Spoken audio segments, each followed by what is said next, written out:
Our first guest tonight is Timm Holt. He is a retired physician and a writer living in Chicago with his partner Dan and Rummy, their dog. He has written for numerous medical journals and has published a couple of medical books. Now that he is retired, Timm writes poetry, short stories, and plays.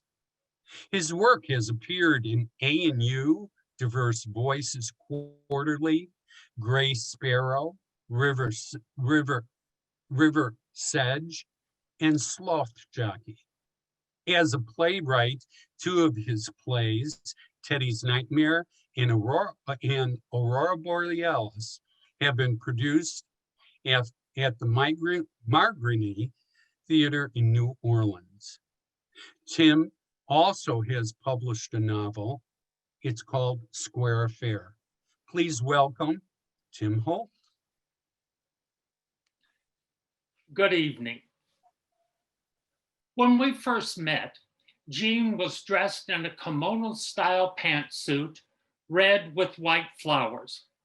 His black hair had two chopsticks running through a bun on top, and his cigarette in a silver holder flicked around as his wilting wrist waved at others in the bar. He carried a red clutch handbag with a gold clasp and leaned on a wooden cane, a silver snake on its handle.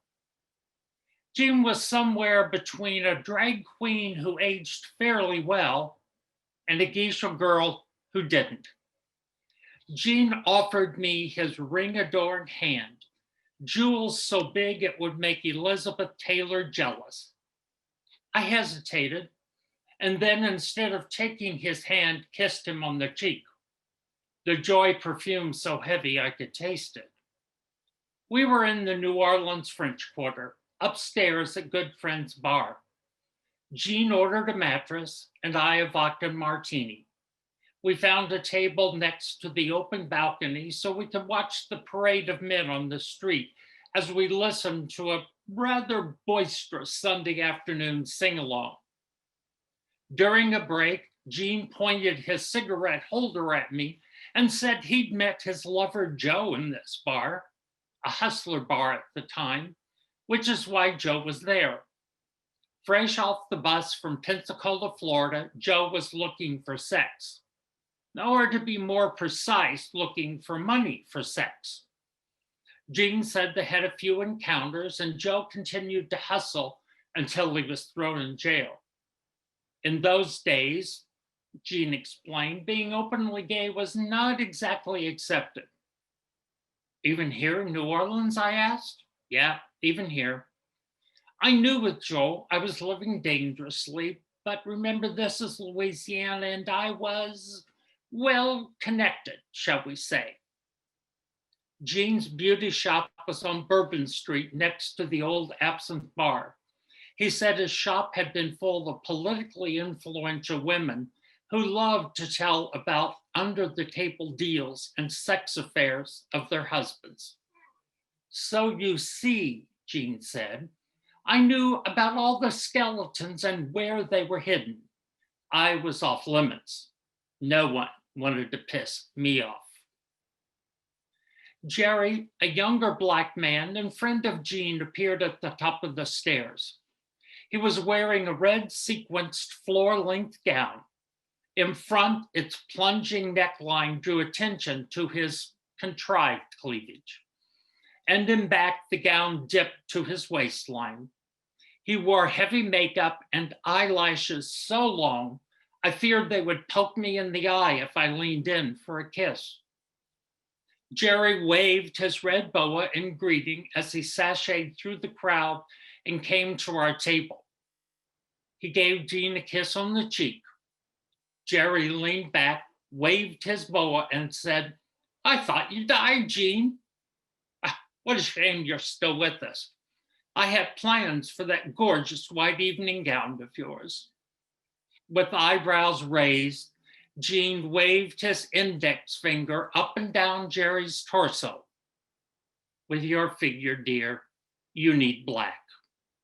Oh, I have a black one, and I'm saving it for your wake. The girls and I really thought you died, but nothing in the obituaries. No need to read the obituaries, Jean said. You'll hear shouts of jubilation in the streets. Jerry scrutinized Jean, squatted, then took his hand. If you ever have trouble getting here, I'd be glad to pick you up. Jean pointed his cigarette finger at Jerry. Bitch, you want to stop by my place so you'll know what clothes to pick when I die.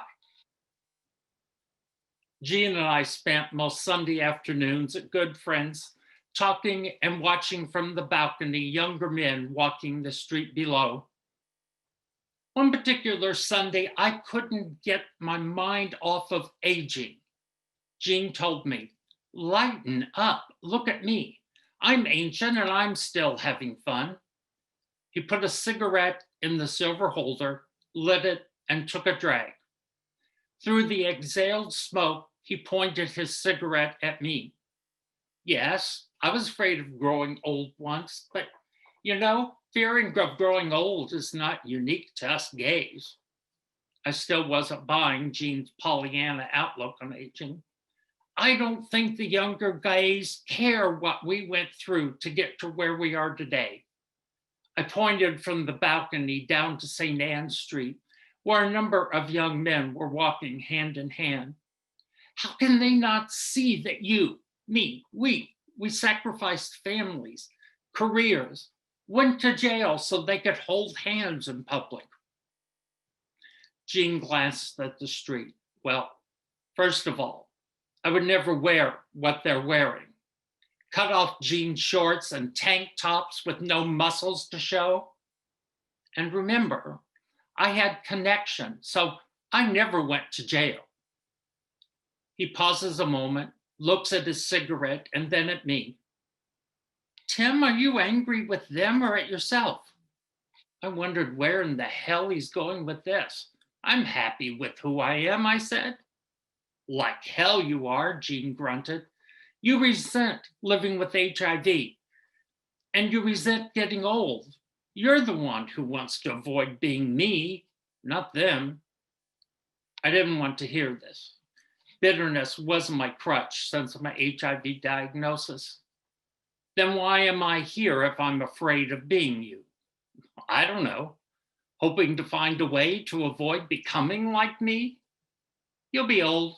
HIV didn't get you, but something will. Sooner or later, today will be the tomorrow you feared yesterday.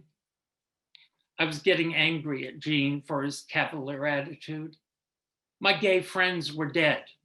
I never knew being gay and young. I didn't come out until I was 30. Because of you, me, I don't know, Jean. Jean wiped the condensation on his drink glass, then looked at me. Are you looking for a memorial? A what? A memorial. We'll build it right here on St. Anne. Or how about a plaque in the men's room to venerate your contribution to the gay cause? You're a good person, Tim. Be you. Be the gay man you feared becoming. You're in the right time, the right city, New Orleans. As the saying goes, laissez le bon temps rouler. Let the good times roll. Over the year, Jean's health began to fail. He was diagnosed with leukemia and started chemotherapy. The hospital seemed to make him reflect more on my journey and my gayness, as well as his. And he could be cantankerous, especially because he could not smoke in his room. Get me the hell out of this hellhole so I can smoke. How can they deny a dying man a little pleasure? This cigarette is the only thing I've sucked on in ages. I helped him out of bed and arranged his bedgown to cover his bare behind. Oh, let it be. I imagine they've seen bare asses, but maybe not one so applauded or wrinkled as yours. Because you helped me to the patio for a smoke, I'll ignore the comment about my wrinkles. But you're right. I once had a fine ass. It was alluring in a slinky gown. The patio was an open area between two hospital wings. It had all the appeal of living inside an ashtray. Cigarette butts littered the ground. It appeared no one used the big container meant for them. And even though outside, it reeked of smoke. We took a seat beside each other on a bench. After sitting, Gene paused, took a drag on his cigarette, and then out of the blue asked, "Tim, what do you think I should do when my hair falls out?" "Sweep it up?"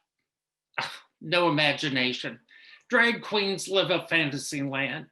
In our world with makeup, costumes, and a wig, you can be whatever you want to be. "Well, then does it matter what I think?" I asked. "Of course it does. I'm just trying to liberate that gay gene you have hidden in the closet." "Okay, how about Dolly Parton? You could be a country girl." "No, I think I'll stick to my signature geisha girl. But you would look great as a cowgirl. Let's visit the thrift shops and look at some dresses when I get out." Oh no, I thought. Drag queen was not in my future. I said, "What? And try on dresses and wear one in public?" Gene laughed. "This is not sex. The stores have seen it all. If it weren't for us queens, all those old Mardi Gras gowns would be eaten up by moss." I was softening. After all, this is New Orleans. The need to costume and disguise is in the water. Gene took a drag on his cigarette and then asked, without thinking, just off the top of your head, who is the first person that comes to mind when you think of a person who influenced you? "Mrs. Blossom Wisby, my 4th grade teacher," I said. "One evening, the northern lights could be seen from my home. She called every student and told them to go outdoors. To this day, it was one of the most beautiful sights I've seen." You know, Gene, in all the things I had done in my life, I never thought I would have come up with that with her. "And what about you, Gene?" I asked. Bear with me a moment. To best answer this question, I need to talk about my faith. I grew up Roman Catholic, and we profess the risen Christ and our resurrection after death. I go to church occasionally, but as I'm close to death, I think about my faith more and don't know if it's true. But I know I'll live on in others I've touched, like Mrs. Wisby and you. After I'm gone, some will wear my outfits. They'll look at a drag queen and ask, "Wasn't that Gene's dress? Isn't that the number Gene performed?" And I know I'll live on in the minds of others, like Jerry. When he was young, I took him under my wing and taught him all the tricks of being a good drag queen.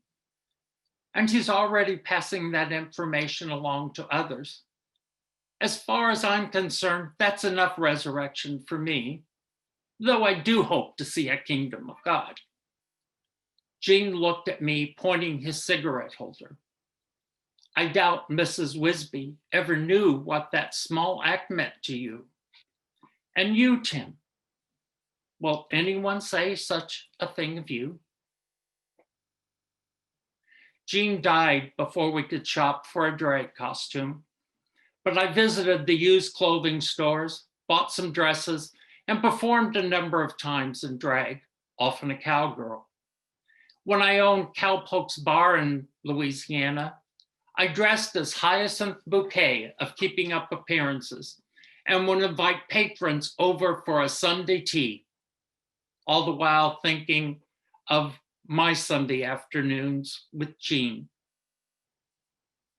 And I'm still pondering his question, who have I influenced?